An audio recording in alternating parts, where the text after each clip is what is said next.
Hey, and welcome to the second seminar video. I'm going to be talking a bit about the history of technology today, drawing on some sort of concepts that we're going to be exploring for the whole semester. And the main sort of idea I want to get at today is that all technology is socially and historically situated. Now, what does that mean? It means that all media technologies are both the products of their historical environments and they also shape those environments. It's a two-way street. Historical environments include an array of different factors: the industry, the social, the political, to name a few. Carolyn Marvin states, media are not fixed natural objects. They have no natural edges. They are constructed complexes of habits, beliefs, and procedures embedded in elaborate cultural codes of communication. So what might that mean? It means that the media technology does not exist in isolation from its environment. It is a constantly changing and morphing thing that is subject to people's beliefs around it, the way we use it, the way people have used communication technologies in the past. To give you an example, let's take Netflix. So Netflix moved from a DVD home rental service to one of the largest media production companies in the world. Netflix got people on board because they were familiar with ideas of movie rentals. However, it was one of the first to move to a format of streaming services. But that wouldn't have happened without the history and trajectory of an intensifying culture of online shopping and customized consumption. So people were already primed to shop online like that by the time that Netflix kind of came onto the scene. So through watching the patterns of what people were renting via physical DVDs, Netflix could easily identify the need for an algorithm in its streaming service. So there are a host of other factors from an industry level that enabled its expansion as well, but these are just to name a few. So what I just sort of covered here are conditions of software, conditions of hardware, users, and infrastructure in order to explain the thing that is Netflix. And I'm asking you to do a similar thing with whatever you decide to create this semester. So media technologies are messy, and they are messy to study. That said, even though these contexts are highly specific to their times, there are a few common themes that accompany the entrance of a new media technology onto the market, and there are often patterns in its social discourse or conversation that emerges around it. And I'm heavily relying on Carolyn Marvin's work in today's little video. So Carolyn Marvin studies the path of these conversations around old technologies, including the telephone and electricity itself. And she finds that there are patterns that emerge in this history that share striking resemblances to modern day social responses to media. Hey, I'm back. Sorry, the sun was getting a little too strong. At first I thought it would be quite nice and bright, but then it got to be a little too warm. So change the setup a little bit.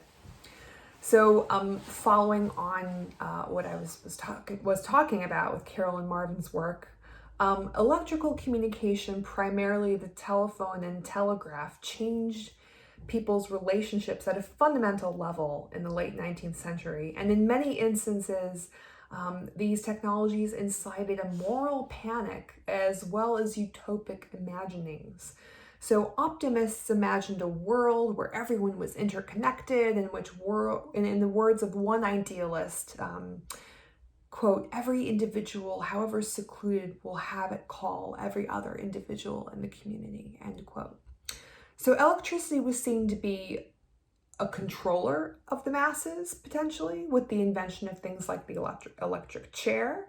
And at the same time, it was seen to be a opportunity for true democracy so that everyone would have sort of access to the same information. On the sort of darker side of things, or the more negative side of things, people were afraid and voiced the nuisances that accompanied the new technology, as well as fears of its corrosive effects on family life and the home. So the governor of New York complained about the telephone because he said he was onslaughted with calls after every speech he gave, and he found it a real nuisance.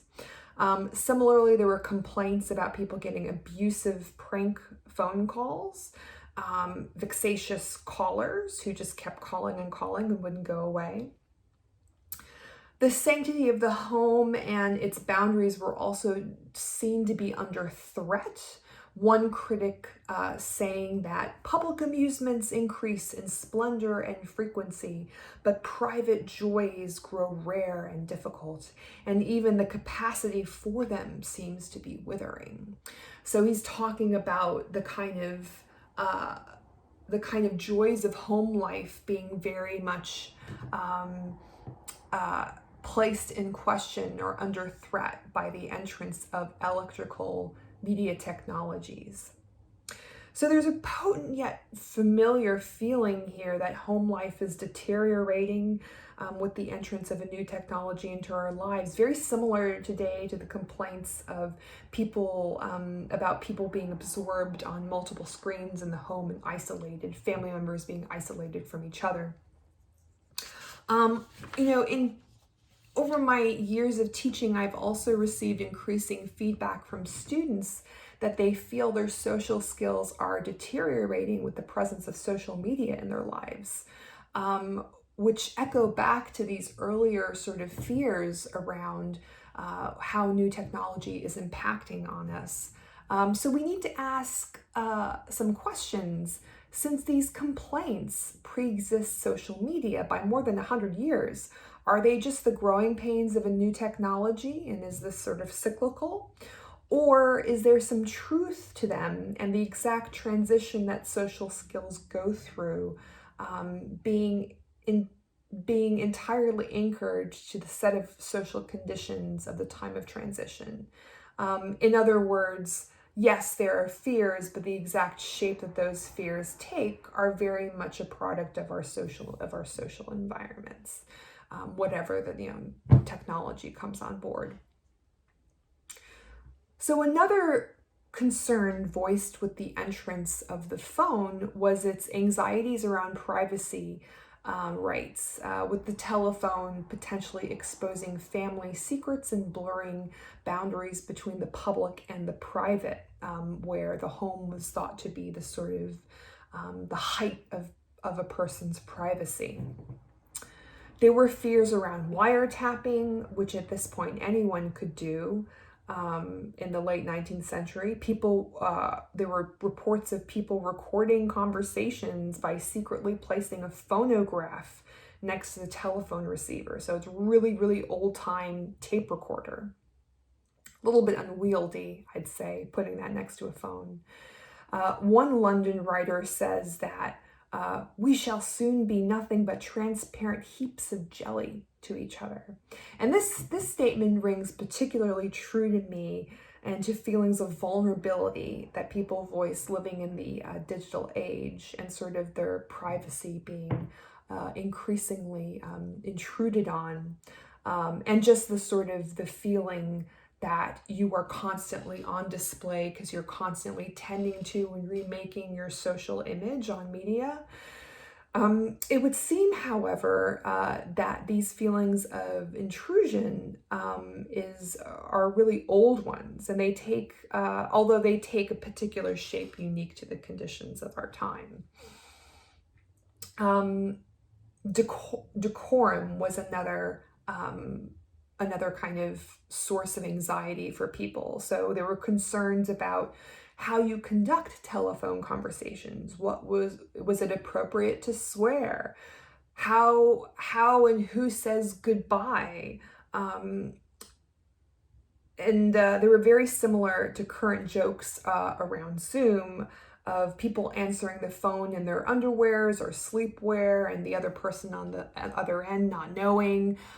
So all of these kinds of these fears are kind of 100 years old. And some of it's very familiar today with the phone. The phone was thought to potentially take the place of business meetings, and I think in our current environment, we're kind of grappling with the sort of fear and sort of inevitability that Zoom is going to take the place of face-to-face business meetings. So the entrance of a new media technology triggers concerns around how it affects the way we conduct business and the nature of interpersonal communication. One of the most interesting arenas for the expression of new media anxieties is love and intimacy. So love and sex seem to be consistent spheres of attention when a new media technology comes onto the market. So back when the telephone came onto the scene, there were stories of men catching women in affairs because the telephone bills were a little bit too high. Here, there's a fear expressed about not being able to track women's sexuality because the new technology affords a new outlet for women's sexuality and its potential unruliness. On the other hand, there was a belief that electrical appliances like the vacuum cleaner could free up more time in women's schedules to be more present and sort of doting housewives. So electrical appliances in the home, they both kind of created fears around sort of women's sexuality, leaving the boundaries of the home, and also hopes that it might actually sort of help family life. And this is kind of ironic because research today shows that despite gains in home technologies over the past 100 years, women spend about as much time doing home housework that they did back then. There were also fears around romances taking place across class and racial lines because you couldn't see the other person at the other end of the line. So in this case, the new sort of medium reflects and reinstates current classism, sexism, and racism. Sometimes a new technology serves to put such social sort of failings under a microscope or even enable them rather than necessarily improve them. There were pronounced fears about how to date using the phone. What was the correct decorum? What did you say? What was crossing a line? And how did one go about this? So these questions are very familiar to us as we scrutinize our partner's vague use of emojis and wording via texts. If you think about the text as a sort of a dating, sort of a dating medium, or a medium that allows dating. It was very, the kind of the struggles that people feel about the inscrutability of sort of text language is very similar to the sort of frustrations people felt in the late 19th century around the phone. There were also reports of catfishing via phone. It seems that catfishing is something that has been as long as the history of dating. It just takes different shapes and forms according to new technology that people use to catfish each other.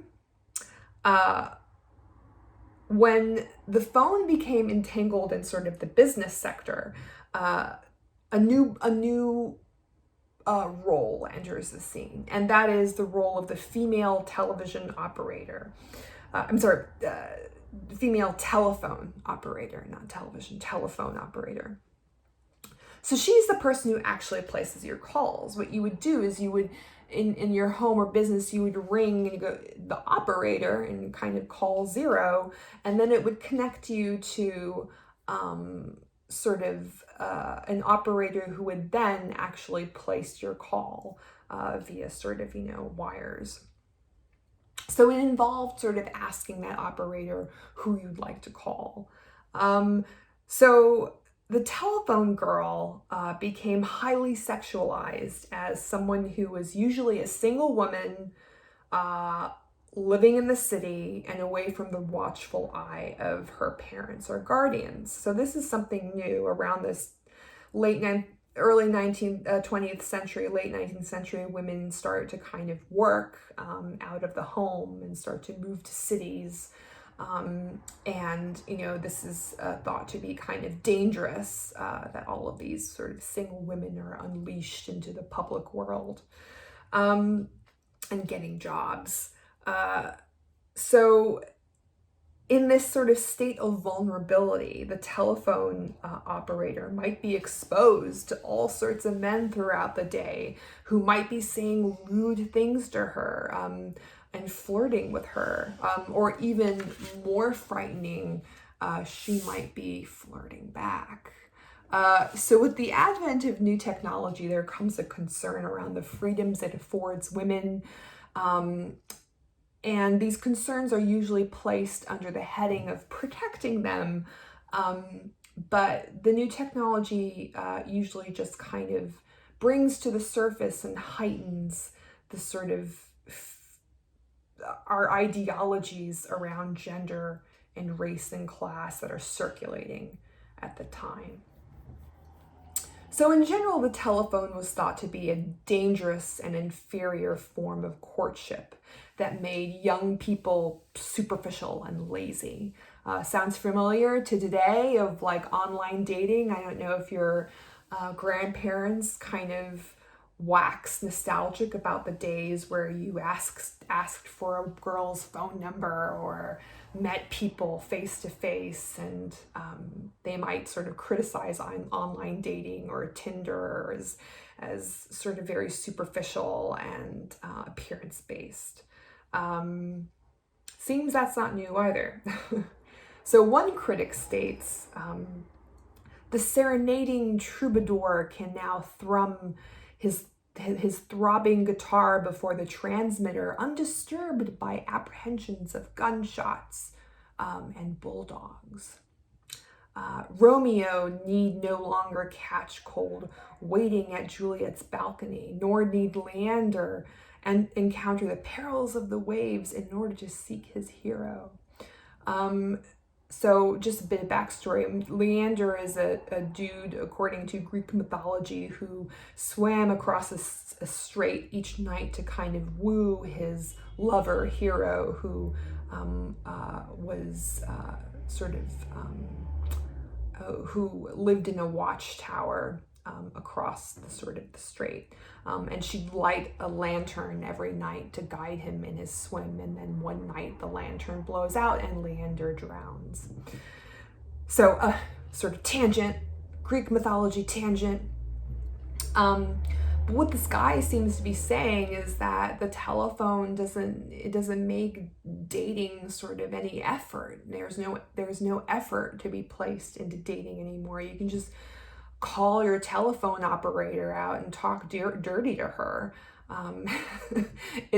There's no sort of decorum or no sort of romance or courtship involved in dating people. And so the telephone sort of incited very much the same fears that we hear today about people dating and sort of gender roles. So electric era lovers were just considered lazy, just as lazy as, people today swiping right, which might come under the fire of your parents or grandparents. So what does this all mean? Let's take a step back.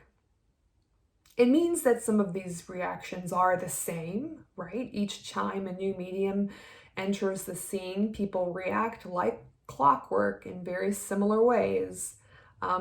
And from this point of view, people are dewy-eyed automata, ready to respond with the tired old claims in use that have been in use for 100 years and more.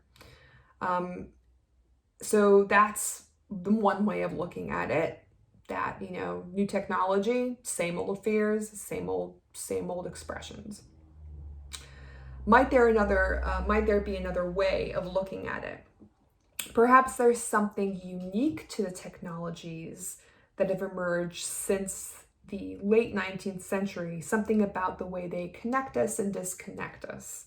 Like something happened in the late 19th century that sort of put onto the scene a whole new category of media technologies that are fundamentally different than those that preceded it and changed the world in sort of dramatic ways. Also, the way these fears play out are very much tied to our current context. So you could say, yes, people say the same thing about dating apps as they did the telephone, but they're not exactly the same, right? The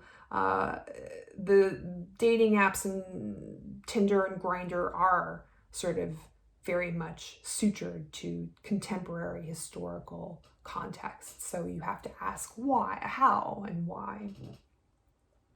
For example, to be racist back in the late 19th century is very different, looks very different to being racist today in terms of its, not in terms of its sentiment, but in terms of its sort of media expression, right?